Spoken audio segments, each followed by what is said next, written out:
वृंदावन बिहारी लाल की जय। राधा रानी की जय श्री गुरुदेव भगवान की जय। श्री राधे राधे। भक्ति प्रश्नोत्तरी कार्यक्रम प्रारंभ किया जा रहा है। आइए हम भक्ति संबंधित प्रश्नों को श्रवण करें। श्री राधे राधे गुरु जी, आपके श्री चरणों में कोटि कोटि दंड प्रणाम। नंदलाल जी, इनका प्रश्न है, क्या गुरुदेव बिना गुरु दीक्षा के भगवत प्राप्ति संभव है? श्री राधे राधे। भागवत प्राप्ति भगवान की इच्छा से संबंधित है, भगवान की कृपा से संबंधित है। आपके पास प्रेम चाहिए, वो प्रेम अहंकार शून्य हो। प्रायः ये होता है संत कृपा, गुरु कृपा, भगवत कृपा से, और किसी किसी को भगवान की लेश कृपा से भी होता है। ऐसा नारद जी ने भक्ति सूत्र में लिखा है, मुख्यतस्तु महत् कृपयैव भगवत कृपा लेशाद वा।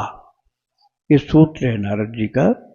मुख्यतस्तु महत् कृपयैव, अर्थात मुख्य रूप से महान पुरुषों गुरुजनों की कृपा से भगवत प्राप्ति होती है मुख्य रूप से, और भागवत कृपा लेशादवा, और या तो भगवान की लेश कृपा हो जाए तब भी हो जाती है प्राप्ति। तो ये दोनों बात है। आपके अंदर अहंकार है तो फिर नहीं प्राप्ति होनी, और आप अपने से छोटे सबको समझते हो तब भी नहीं होनी। आप सेवा करो, भक्ति करो, पूजा ध्यान जप, तो धीरे धीरे अहंकार कम होता जाएगा, कम होता जाएगा। भक्त चरित सुनना शुरू कर दोगे तो प्रेम का उदय हो जाएगा, तो गुरु की भी आकांक्षा मन में पैदा हो जाती है। फिर गति में तीव्रता आ जाती है। उसके बाद प्रभु की कृपा हो जाए तो ये कार्य संभव हो जाता है। श्री राधे राधे। इनका दूसरा प्रश्न है, क्या भक्ति आश्रम में भी राम नाम भी राम मंत्र की दीक्षा दी जाती है? आपको यदि कृष्ण इष्ट होंगे तो नहीं दी जाएगी। यदि आपका प्रेम भगवान कृष्ण से होगा तो राम मंत्र दीक्षा नहीं दी जाएगी। यदि आप दुर्गा जी के भक्त होंगे तो राम मंत्र की दीक्षा नहीं दी जाएगी। तो पात्रता पर ही डिपेंड करता। आपकी पात्रता राम जी से प्रेम की है तो ये संभव है। श्री राधे राधे। इनका आखिरी प्रश्न है, मुझे सन 2001 में राम षडाक्षरी मंत्र गुरुदेव द्वारा दिया गया था, किंतु प्रभु मैंने मूर्खता के कारण मंत्र जाप नहीं किया था और मैं आर्ट ऑफ लिविंग मेडिटेशन आदि में लग गया था। आपको यूट्यूब पर सुनकर मैंने जनवरी 2023 से आपकी कृपा से 27 माला जप नित्य प्रतिदिन कर रहा हूँ, और साथ ही नित्य प्रतिदिन आपकी कृपा से नाम लेखन भी कर रहा हूँ। मेरे 11 लाख राम नाम लेखन हो चुका है। आपकी कृपा से प्रतिदिन 1 लाख नाम जप भी करता हूँ, 10 लाख नाम जप करता हूँ। अब गुरुवर, मैं यह जानना चाहता हूँ कि क्या मुझे पुनः दीक्षा लेनी चाहिए या नहीं? मैंने जिन गुरुदेव भगवान से दीक्षा ली थी वो अब अंतर्धान हो गए, कृपया मेरा मार्गदर्शन करें। यदि आपने दीक्षा लेने के दिन से ही आज तक लगातार जप किया है तो आपको दीक्षा लेने की आवश्यकता नहीं है। चाहे गुरुदेव का शरीर नहीं हो तब भी। गुरुदेव का शरीर विद्यमान हो या वो जा चुके हों, उसका वो उतना खास महत्व तो नहीं है। दीक्षा हो जाने से काम हो गया, लेकिन आपने फिर जप ही नहीं किया तब तो लेनी पड़ेगी। और उसी दिन से आप जप करते आ रहे हैं तो दीक्षा फिर से नहीं लेनी है। भक्त चरित सुनते चलो, उसी से काम हो जाएगा। और आपने जप नहीं किया, दीक्षा ले लिया लेकिन जप नहीं किया, तब दीक्षा लेनी पड़ेगी आपको। श्री राधे राधे। आगे कह रहे हैं गुरु जी, मेरी पत्नी नित्य प्रतिदिन भक्त चरितावली, भक्त प्रश्नोत्तरी रोजाना सुनती है। मेरी पत्नी भी 11 लाख राम नाम लेखन कर चुकी है और निरंतर नाम जप करती रहती है। बहुत अच्छी बात है। उनको पूर्ण रूप से पात्रता प्राप्त हो चुकी है। बस अब उनको ये केवल ध्यान देना होगा कि खान पान में सात्विकता होनी चाहिए। कोई भी गंदा खान पान नहीं ग्रहण करना है, कुसंग में नहीं पड़ना है, और उनका लेखन जप और श्रवण बिल्कुल ठीक है। राधे राधे। अनूप जी हैं आगरा से। इनका प्रश्न है, गुरुदेव ऐसा सुना है कि व्यक्ति के जन्म से पहले ही वो कितना धन अर्जित करेगा यह सब तय हो जाता है, तो क्या शनिवार के दिन पीपल के वृक्ष को खींचने से उसके प्रारब्ध में गरीबी लिखी हो तो वो मिट जाएगी? कृपया मार्गदर्शन करें। उसका प्रभाव अलग होता है, दैवी शक्ति है ना, आशीर्वाद मिलता है। आशीर्वाद जैसे आप बहुत से संतों के चरणों की सेवा शुरू कर दो तो बड़ा जो दंड मिलना वो छोटा हो जाएगा। थोड़ा आशीर्वाद मिलना था, ज्यादा आशीर्वाद मिल जाएगा। उसका प्रभाव होता है। पीपल के वृक्ष में शनिवार को लक्ष्मी का वास होता है। अब आप श्रद्धा भाव से जल डालोगे, परिक्रमा करोगे, आरती करोगे तो लाभ मिलेगा आपको। और आप नहीं मानते हो, नास्तिक स्वभाव के हो तो लाभ नहीं मिलेगा। तो उसके लिए आपकी पात्रता होनी चाहिए। आपकी झोली में श्रद्धा होगी तो भिक्षा जरूर मिलेगी। श्री राधे राधे। हर्षित जोशी जी हैं वृंदावन से। इनका प्रश्न है, महाराज जी, गुजरात प्लान क्रैश की जो घटना है वो बहुत दुखद है। उसमें जो यात्री सवार थे उनकी संख्या 242 थी, जिसमें केवल एक यात्री की बचने की सूचना प्राप्त हुई है। तो महाराज जी, इसमें कर्म सिद्धांत क्या होगा? महाराज जी, इसमें उस प्लेन में जितने भी व्यक्ति बैठे थे सब मृत्यु को प्राप्त हो गए, उनका प्रारब्ध क्या था? और जो एक व्यक्ति जीवित थे उसका प्रारब्ध क्या था? क्या ये कोई भगवान की लीला थी? भगवान ने उसको बचाया, और अगर बचाया तो सबको क्यों नहीं बचाया, केवल उसी को क्यों बचाया? ये बड़ी गहन कर्म की गति है, इसको मनुष्य नहीं जान सकता है। इसको जानने की शक्ति केवल भगवान ने दे रखी है धर्मराज को। धर्मराज जो जीवों को ले जाने के सबसे बड़े अधिकारी हैं, जिनको यमराज भी कहा जाता है, धर्मराज यमराज, उनको पता है कि किसको जाना है, किस समय जाना है। अब आप देख लीजिए, हॉस्टल में जो लोग थे वो बेचारे तो प्लेन में चढ़े ही नहीं थे। और वो डॉक्टर के हॉस्टल में थे ना, मेडिकल कॉलेज, वो तो प्लेन में चढ़े ही नहीं थे और वो मर गए वहीं अपने घर में ही। अब प्लेन में चल रहा आदमी कूद गया ऊपर से और खड़े खड़े चला जा रहा। उसको चोट जरूर लगी है लेकिन वो स्टेशन पर नहीं लादा गया, वो खड़े खड़े ही चला गया। तो अब ये है ना विचित्र चमत्कार कि जो जिनको पता ही नहीं था कि हवाई जहाज यहाँ आ रहा है, अपने आराम से बैठे हैं हॉस्टल में, अपना काम धाम कर रहे हैं, उनकी मौत ऊपर से आई, सब मर गए। और जो मौत में ही बैठ के चल रहा था वो खड़े खड़े चला गया, स्वस्थ बिल्कुल। तो ये कर्मों का लेखा जोखा मनुष्य की बुद्धि के बाहर की चीज है। इसका पूरा पूरा ज्ञान धर्मराज को ही होता है और उसके ऊपर तो भगवान ही होते हैं। राधे राधे। नमिता जी दिल्ली से। इनका प्रश्न है, गुरुदेव, आपने बताया था कि 24 घंटे लगातार नाम जप करने से भगवान के दर्शन प्राप्त होते हैं। इसकी विधि क्या है? क्या हम नाम जप करते हुए ठाकुर जी की सेवा कर सकते हैं, क्योंकि कोई और उनकी सेवा करने के लिए घर पर नहीं है? क्या हम जप करते हुए वॉशरूम जा सकते हैं, पानी पी सकते हैं? क्या बोलकर जप करना चाहिए, या मानसिक भी कर सकते हैं? 24 घंटे एक दिन के लिए थोड़े बताया था भाई। 24 घंटे तो करोगे तो फिर सोना भी तो पड़ेगा, आपको नींद आ जाएगी। आप रात वाली बात बताई गई थी कि 3 बजे से 11 बजे से 3 बजे, और फिर बताया गया था कि रोजाना आप कम से कम 20 घंटा जप करो, रोजाना जप करो। ऐसा नहीं कि उसी दिन दर्शन हो जाएगा। श्री चैतन्य महाप्रभु ने कहा है, कलयुग में 3 दिन में भगवान का दर्शन हो सकता है, लेकिन कैसे होगा? वो अकेले में वो भगवान के लिए रोता रहे रात दिन। ऐसा नहीं कि 10-20 मिनट रो जाए, रात दिन रोता ही रहे प्रभु के लिए। और रोने के अलावा और कुछ नहीं है उसके पास, मतलब खाना पीना, मलमूत्र त्याग और किसी से बातचीत और कुछ भी। उसका जीवन रोने के अलावा, भगवत प्रेम में रोने के अलावा और कुछ ना हो। तो 3 दिन ऐसे रात दिन हो तो 3 दिन पूरा होने पर दर्शन मिलता है, तो 3 दिन ऐसा रोना कहाँ हो सकता है। 1 मिनट के लिए रोना आ जाए तो हम अपने को बड़ा भारी भक्त समझने लगते हैं और दूसरों को भी बताना शुरू कर देते हैं कि हम तो अब हो गए बहुत बड़े भक्त। और वहाँ 3 दिन की बात है तो टाइम तो कम दिख रहा, 3 दिन में ही हो जाएगा, लेकिन वो 3 दिन का जो शर्त लगी है ना, वो बड़ी कठिन है। तो वो रोना तो झटपट होगा ही नहीं। उसके लिए तो कितने भक्तों संतों का चरित्र सुनो, भगवान का ध्यान करो, नाम जप करो, उनकी लीलाएं सुनो, पढ़ो, तब शुरुआत होती रोने की। और वो बढ़ते बढ़ते उस पोजीशन में जब पहुंचेगा तब 3 दिन। अब वो तुम्हारी शुरुआत से ही 3 दिन थोड़े है, जब उस पोजीशन में पहुंचोगे तब 3 दिन की बात है। जैसे हथौड़ा मार रहे हो, एक चट्टान तोड़ रहे हो, मारते जा रहे हो, मारते जा रहे हो, अब वो जर्जर होता रहा, जर्जर होता जा रहा है, तब कोई एक हथौड़ा ऐसा आएगा कि जिसके लगने पर चट्टान बिखर जाएगी।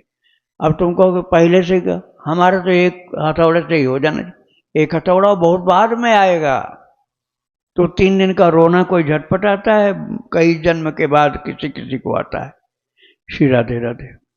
महाराष्ट्र से गुरुजन का प्रश्न है, गुरुदेव मुझे राधा नाम बहुत पसंद है, मैं अपने मन से ही राधा नाम लेती रहती हूँ, लेकिन आप मुझे इस भक्ति प्रश्नोत्तरी कार्यक्रम के माध्यम से राधा नाम दे दें तो मुझे लगेगा कि आपने मुझे राधा नाम दिया है।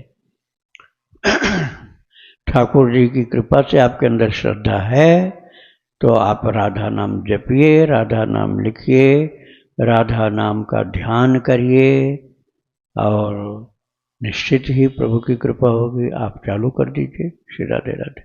इनका दूसरा प्रश्न है, मेरी माता जी हर रोज मुझे फ़ोन पे घरेलू झगड़े वाली बातें सब बताती हैं, तो मैं उससे अकेले में लड़ती हूँ, तो मुझे सुनना चाहिए या नहीं, बहुत परेशान हूँ। घर के बारे में तो मुझे थोड़ा नाम जप करके उसको दे सकती है क्या, उसकी परेशानियाँ कम हो जाएगी। क्या सुनाते हैं, घर का झगड़ा? अच्छा, तो किसको देना चाहते हैं नाम? नहीं नहीं, नाम देने का अधिकार आपका नहीं है। आप उनको बोलिए वो जप करें। बीमार आदमी को दवाई खानी पड़ती है। अब जो बीमार है वो कहे नहीं तुम कर लो और तुम खाने के बाद मुझको दे देना, तो खाने के बाद क्या दे दोगे तुम? तुम्हारे शरीर के अंदर वो काम करेगा? नाम तो आपने जपा है तो आप क्या दे दोगे, वो तो आपके अंदर काम हो गया, उसका तो यूज हो गया। आप वो आप नहीं दे सकते हो, आप उनको उपदेश कर सकते हो कि नाम जपो, और यदि वो जपेंगे तो उनको लाभ मिलेगा। और जो आप उनकी झगड़ा की बातें सुनते रहते हो, ये भजन में बहुत बड़ी बाधा है, क्योंकि पूरा दिमाग में घर का झगड़ा ही आपको दिखेगा, रात दिन वही झगड़ा दिखेगा, वही सपने में देखोगे और उसी की चिंता करोगे। अरे झगड़ा के सुनने का काम जिनका भगवान ने दिया हुआ है, जज लोग जो हैं वो सुनते हैं या पुलिस सुनती झगड़ा, अपने अपने झगड़े से लोग परेशान हैं। इससे अच्छा किसी का झगड़ा मत सुनो, कह दो खूब भजन करो उसी से शांति मिलेगी, अब झगड़ा मुझे बताना मत, तो फिर आपको लाभ होगा। राधे राधे।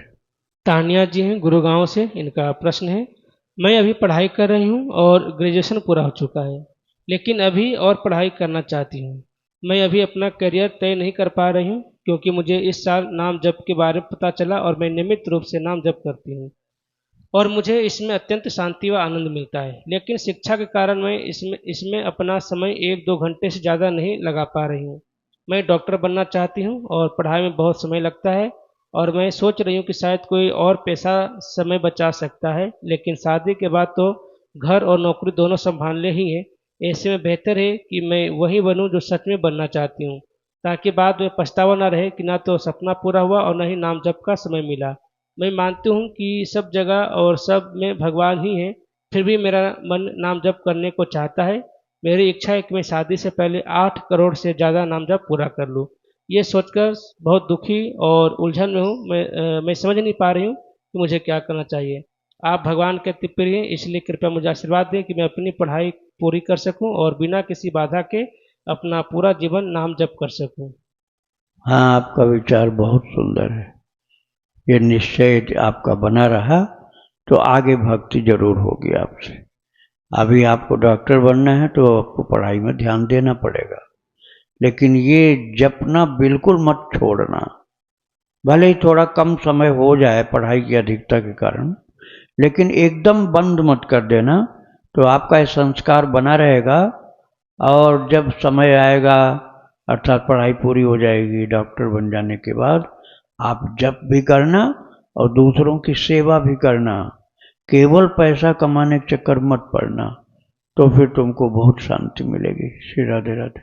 सूर्यांश जी हैं प्रयागराज से, इनका प्रश्न है, गुरुजी आज हमारी दादी का देहांत हो गया है, अब हम लोग सूतक में हो गए हैं, तो क्या हम माला कर सकते हैं?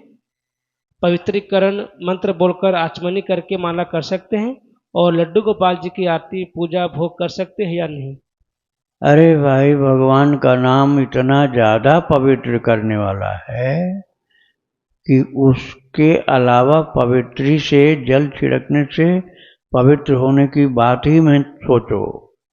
आप अब समझो कि मुर्दा कंधे पर था तब राम नाम सत्य बोला गया ना। राम नाम सत्य है जो बोला गया, तो क्या वो राम नाम को असत्य आप मानते हो? सत्य बोला गया फिर भी असत्य मानते हो क्या? अब राम नाम से भी ज्यादा पवित्र करने वाला क्या पवित्री और जल छिड़कना हो जाएगा? आप अब और ज्यादा माला करो। जिस चीज को सूतक आप मान रहे हो वो सूतक नहीं है, वो द्योतक है, प्रेरक है, और आपको ज्ञात कराने वाला है कि ये दिन जल्दी हर आदमी का आना है। अब जो समय थोड़ा सा मिला है चेतावनी के लिए, भगवान ने कृपा करके तुम्हें बता दिया कि ऐसे मृत्यु हो जाती है, तो और ज्यादा भजन करो। कोई सूतक नहीं लगा, भक्ति में सूतक नहीं लगता है, कर्मकांड में सूतक लगता है, भक्ति में कोई सूतक नहीं है। जो सूतक कह करके तुम्हारा भजन रोक देते हैं वो दुश्मन है तुम्हारे। तुम्हारा भजन और ज्यादा होना चाहिए। एक सूतक मान लो खत्म हुआ, फिर दूसरा लग गया, तीसरा लग गया, तब तो गए तुम काम से, सब भक्ति छूट जाएगी तुम्हारी। इसलिए सूतक मत मानो, केवल भगवान को मानो। राधे राधे। लक्ष्मी जी हैं नोएडा से, इनका प्रश्न है, मैंने कहीं सुना था, संभवतः आपकी ही प्रश्नोत्तरी में, कि ठाकुर जी से एक विशेष संबंध, एक विशिष्ट भाव स्थिर करना चाहिए, किंतु मेरे मन में कोई एक ही भाव स्थिर नहीं हो पा रहा है।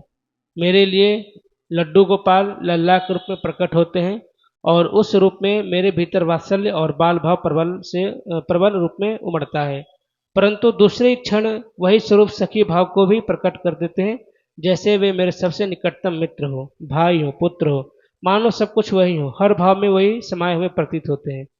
क्या ऐसा विविध भावों का अनुभव करना उचित है या फिर किसी एक भाव में ही अपने को स्थिर कर लेना चाहिए? यदि आपको खूब आनंद मिले भरपूर, तो एक ही भाव से कल्याण हो जाएगा, और इसमें कोई छोटा बड़ा मत मान लेना। महाराज वात्सल्य भाव के सिद्ध महापुरुष गया प्रसाद जी जो रहते थे गिरिराज गोवर्धन जी में, उनका दर्शन करने सखी भाव के परम सिद्ध हनुमान प्रसाद पोद्दार जी भी आते थे। सखी भाव को बड़ा माना जाता है, श्रेष्ठ माना जाता है, लेकिन राधा बाबा और पोद्दार जी महाराज इतने ऊंचे सखी भाव के सिद्ध होने पर भी वात्सल्य भाव के संत गया प्रसाद जी का दर्शन करने आते थे। क्यों? क्योंकि उनका वात्सल्य भाव जो था उसमें बहुत भक्ति थी। श्री पोद्दार जी महाराज को पता था कि सब भाव कल्याणकारी हैं, वो सबका सम्मान करते थे, किसी को छोटा नहीं बताते थे। तो आपका यदि वात्सल्य भाव में ठहराव है तो उसी से उद्धार हो जाएगा, भक्ति भी मिल जाएगी। और ठहराव यदि नहीं है तो जिस भाव में ठहराव हो उसको आप ग्रहण करिए। राधे राधे। इनका दूसरा प्रश्न है, कभी कभी मेरे मन में अत्यंत प्रेम उमड़ आता है, तब मैं लड्डू गोपाल को एक बालक की भांति बहुत स्नेह से पुचकारती हूँ। मैं स्वच्छता का ध्यान अवश्य रखती हूँ और यह भी समझती हूँ कि मुंह अपवित्र ना हो, परंतु फिर भी मैं मन में शंका उठती है, क्या इस प्रकार प्रेम प्रकट करने में कोई दोष तो नहीं होता है? क्या ऐसा व्यवहार अनुचित है?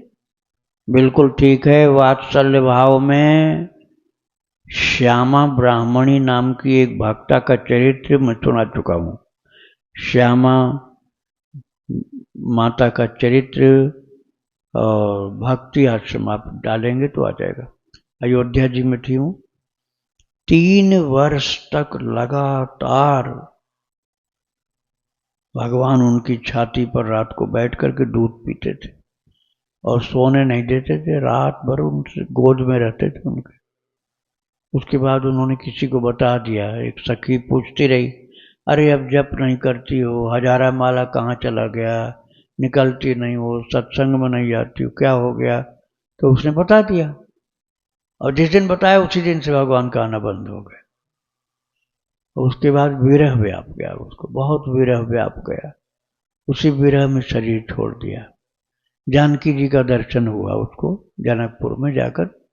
जानकी जी ने कहा, अब वो दर्शन तुम्हें नहीं मिलेगा, लेकिन तुम भगवान के धाम जाओगी तो वो मिलेंगे तुमको।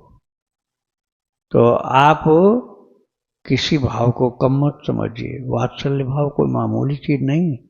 यशोदा का भाव है, कौशल्या माता का भाव है। वात्सल्य भाव बहुत ऊंची चीज है और बड़ा नेचुरल होता है, बड़ा प्रेम होता है। सेवा वात्सल्य भाव से आप करो और प्रीति बढ़ती जाएगी। राधे राधे। गाजियाबाद से मंजू विष्ट जी हैं। इनका प्रश्न है, गुरुजी, गले में तुलसी माला पहनकर यदि हम सूतक में चले जाते हैं या अपने पति के साथ संबंध बनाते समय गलती से गले में धारण किए रहते हैं या घर का टॉयलेट साफ करते समय माला पहनी रह जाए तो क्या वह तुलसी माला अशुद्ध हो जाती है? क्योंकि गुरुजी, क्योंकि हम गृहस्थ हैं तो बार बार माला उतारने की याद नहीं रहती, तो इतनी बार तो माला खरीदना मुश्किल काम है। क्या कोई ऐसी विधि है कि यही माला शुद्ध हो जाए और फिर पहन लिया जाए, या गंगा जल में धोकर इसे माला को हम दोबारा पहन सकते हैं? तुलसी मैया अशुद्ध नहीं होती, शुद्ध करती हैं। तुलसी माता को अपने से कम शक्ति का मानते हो क्या कि तुम शुद्ध करोगे उनको? वो तुमको शुद्ध करती हैं। तुलसी माता अशुद्ध नहीं होती हैं, आपको शुद्ध करती हैं। बस ये ध्यान रखना कि कंठ में ही कंठी रहती है। कंठी होती कंठ में, अब लटक के आ रही वो नीचे कमर तक, घुटनों तक और नाभि के नीचे आ रही तो फिर गलत है। कंठ में रहे तो कंठी है। ज्यादा से ज्यादा 2-4 अंगुल नीचे जाए, हृदय से ऊपर, हृदय से ऊपर, हृदय से नीचे नहीं, तो फिर हर स्थिति में आप धारण किए रहेंगे और हटाने त्यागने की जरूरत नहीं, क्योंकि उनमें बहुत पवित्रता की शक्ति है। किंतु पहनने की जो मर्यादा उसी के अनुसार पहनेंगे।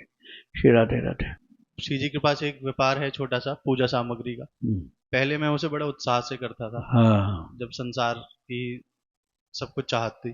अब आपकी कृपा से जब से भक्ति मार्ग में चलना शुरू हुआ है तो व्यापार में अब बहुत ज़्यादा रुचि नहीं रही है।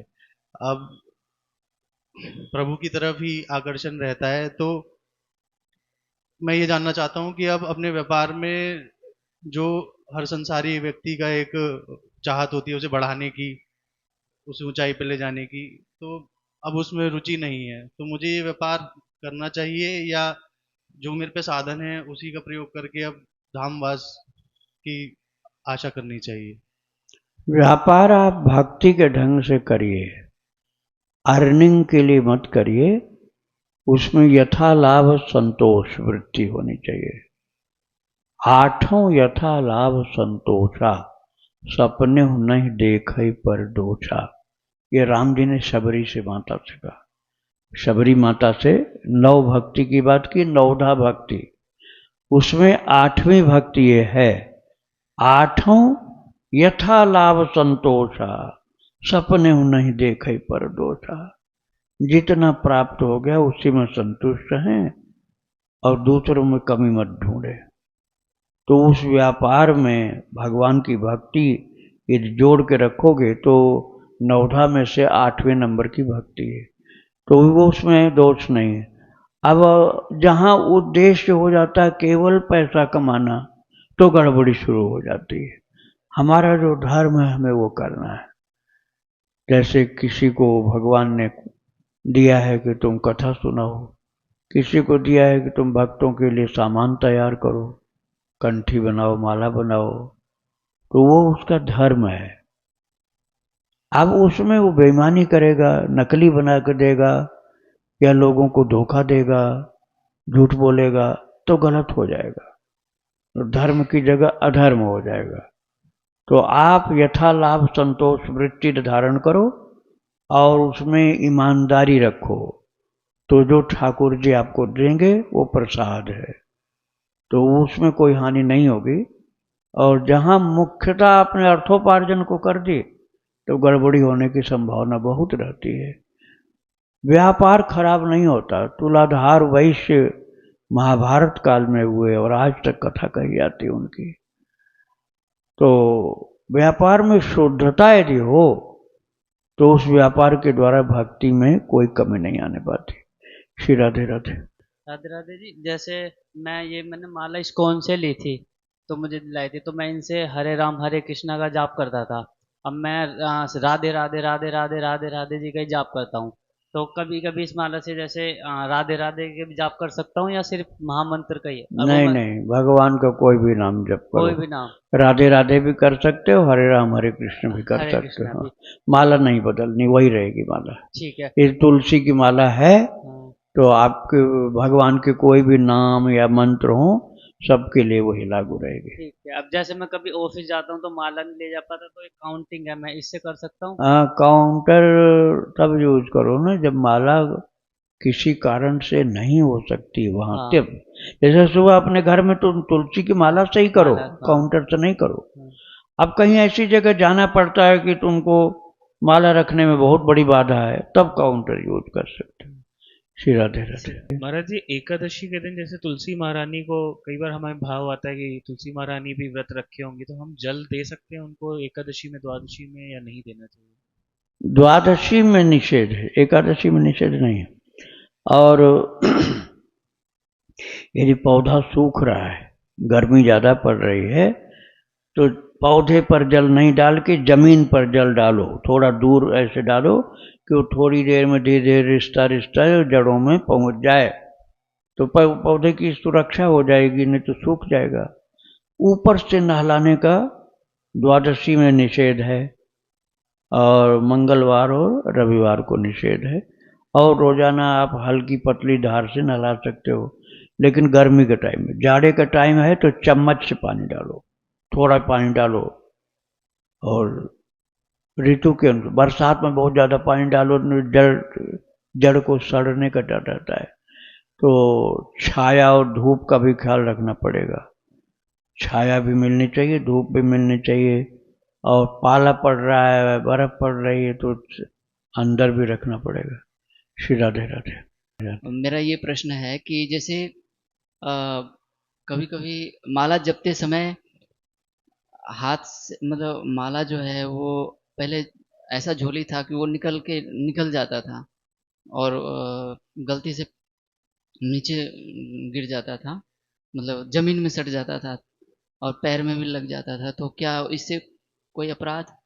उसके लिए ऐसा करो, ऐसे ऐसे बैठ गए आप, तो अपनी गोद में एक साफ सुथरा पवित्र कपड़ा बिछाओ। गोद में बैठने के बाद साफ सुथरा, जूठा नहीं हो और अपने हाथ से धुला हुआ हो, उसको बिछा लो। उसके ऊपर तुम चाहे झोली सहित करो चाहे बिना झोली के करो। बड़ा कपड़ा होना चाहिए, छोटा सा रुमाल नहीं, बड़ा कपड़ा हो जो आगे कुछ दूर तक फैला हो, चारों तरफ फैला हो। तो आपकी माला मान लो जमीन पर जाती है तो वो कपड़े के कारण नीचे नहीं जा पाएगी, तो सुरक्षित रहेगी, माला को कोई अशुद्धि नहीं होने पाएगी। तो ऐसा करना चाहिए। श्री राधे राधे। और जो माला झोली होती है, क्या वो जमीन पर रखने से उसका जो भी प्रभाव होता है सब खत्म हो जाता है? नहीं नहीं, कुछ नहीं खत्म होता, लेकिन जमीन पर रखना नहीं चाहिए भाई। तुमको कोई जमीन पर बैठावे या बिछौना बिछा के बैठा है तब क्या अच्छा लगेगा? कुछ बिछा के बैठाया है तो अच्छा लगेगा, और कह दिया नहीं बैठ जा जमीन पर, तो कहोगे हमारा अपमान कर रहे हैं। तो ऐसे ही आपको कुछ बिछा करके जैसे बैठना होता है, ऐसे ही कुछ बिछा करके तब भगवान को बैठाते हैं या माला को रखते हैं। ये उनके स्वागत सत्कार के लिए किया जाता है। जैसे कभी गले में लटका रखते हैं और दंडवत करना पड़ जाता है तो नहीं, उस समय टच हो ऐसे जाता नहीं। है। दंडवत करने के लिए उनको सिर पर रखो, हाँ, सिर पर रख के दंडवत करो, और या तो हाथ में ले लो, छोटी सी माला है तो। जमीन पर अपने को तो दंडवत करना, माला को दंडवत नहीं कराना, क्योंकि जमीन पर लोग सब चलते फिरते रहते हैं, कई कई लोग थूकते भी रहते हैं, उनकी आदत खराब होती है, वो परिक्रमा मार्ग में ही थूकते चलते हैं, जबकि ऐसा करना नहीं चाहिए, बड़ा पाप लगता है। जहाँ सब दंडवत कर रहे हैं, चरण धूली उठा उठा कर लगा रहे हैं, अब वहां तुम थूकते चलोगे तो गंदा है, इसलिए माला को वहां दंडवत मत कराओ, खुद करो। कहते हैं माला झोली अगर साथ में हो और कोई महात्मा महापुरुष अगर दिख जाए तो माला झोली रहे तो उनको प्रणाम नहीं करना चाहिए। माला झोली है तो तुमको ज्यादा प्रणाम करने हैं, क्योंकि तुम अपने वर्दी में हो कि तुम भक्त हो। अब तुम करोगे गड़बड़ तो दंड के अधिकारी बन जाओगे, इसलिए जितने मिलेंगे उन सबको तुम ज्यादा प्रणाम करोगे।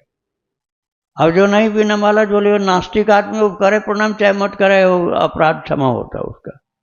माला वाले का मतलब वह भक्त है, तो संतों का सम्मान करना चाहिए। गुरुजी, हम बाहर रहते हैं कहीं विदेश में, तो आपका सत्संग सुनते हैं नियमित रूप से, तो मुझे राधा बाबा का कोई 2 शब्द के बारे में आपसे।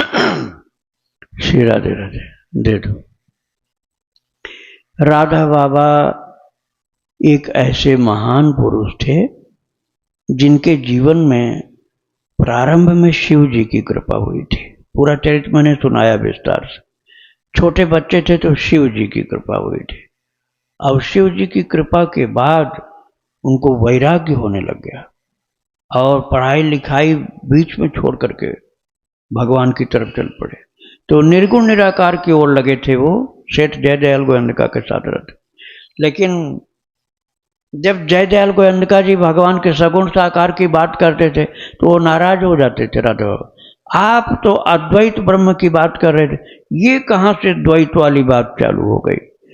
तो कहते थे तुम्हारे समझ में नहीं आएगा, तुम पोद्दार जी के पास जाओ, तभी तुम्हारे ऊपर कृपा होगी और तब दोनों का समन्वय कर पाओगे, अद्वैत और द्वैत का। तो श्री पोद्दार जी महाराज तो महान प्रेम घन रस मूर्ति, उनके अंदर तो साक्षात प्रिया प्रियतम की लीला चलती रहती थी। तो उन्होंने देखा ये तो सन्यासी हैं, और सन्यासी को मैं क्या उपदेश करूं, मर्यादा में रहते थे। तो वो भगवान का ध्यान लीला संयुक्त जो चलता रहता था, उसी अवस्था में श्री राधा बाबा के दोनों चरणों को स्पर्श करके प्रणाम किया। अब जैसे बिजली का तार हो, करंट उसमें आ रहा हो, तो तुम चाहे पैर में लगाओ चाहे सिर में लगाओ, वो काम करेगा ही करेगा।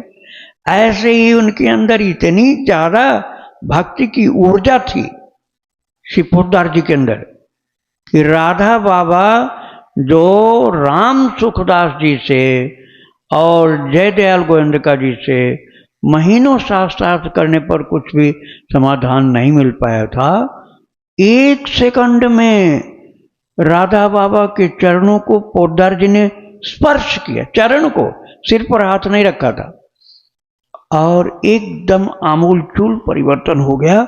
जहां वो ब्रह्म ज्ञानी के रूप में अपने को देखते थे, वहां उन्होंने अपने को गोपी के रूप में देखा कि वो श्री वृंदावन धाम की एक गोपी हैं और श्री राधा कृष्ण का दर्शन प्राप्त कर रहे हैं। बस उनको समझ में आ गया कि आज मैं सही ठिकाने पर आ गया हूं। तो वो उनको इतना ज्ञान हो गया, पोद्दार जी के विषय में ज्ञान होना बहुत कठिन बात थी, बहुत कठिन बात थी, लोग जान नहीं पाते थे। कारण ये था कि पोद्दार जी एक सेठ जैसे सादा सफेद कपड़ा पहने बैठे रहते थे, तो लोग समझते थे कोई लिखा पढ़ी कर रहे हैं, कोई वैश्य हैं, कोई सेठ। तो श्री राधा बाबा को इतना उनके विषय में ज्ञान हो गया कि वो कहते थे कि ये बहुत बड़े वृक्ष हैं, जिनके अंदर अर्थात जिनके ऊपर चारों तरफ सुगंध से भरे हुए फूल लदे हुए हैं, उनमें से एक फूल मैं हूं, एक फूल। राधा बाबा कहते थे मैं एक पुष्प हूं और मेरे जैसे अनंत अनंत पुष्प श्री पोद्दार जी के अंदर उगा करते हैं, प्रकट हुआ करते हैं। इतनी उनको भक्ति और ज्ञान सब प्राप्त हो गया कि राधा बाबा ने अपने जीवन को पूर्ण सिद्ध स्थिति में भक्ति की चरम उत्कर्ष अवस्था पर कृपा पूर्वक पहुंचा लिया था गुरुदेव की कृपा से। तो भक्ति भगवंत और भगवान सबकी कृपा हो गई थी उनके ऊपर। बहुत महान थे, छोटे कद के थे देखने में, लेकिन वास्तव में बहुत ऊंचे थे वो। तो उनके विषय में मैंने बहुत विस्तार से सुनाया है, आप वहीं से सुनिएगा यूट्यूब से। श्री राधे राधे। वृंदावन बिहारी लाल की जय। राधा रानी की जय। श्री गुरुदेव भगवान की जय। श्री राधे।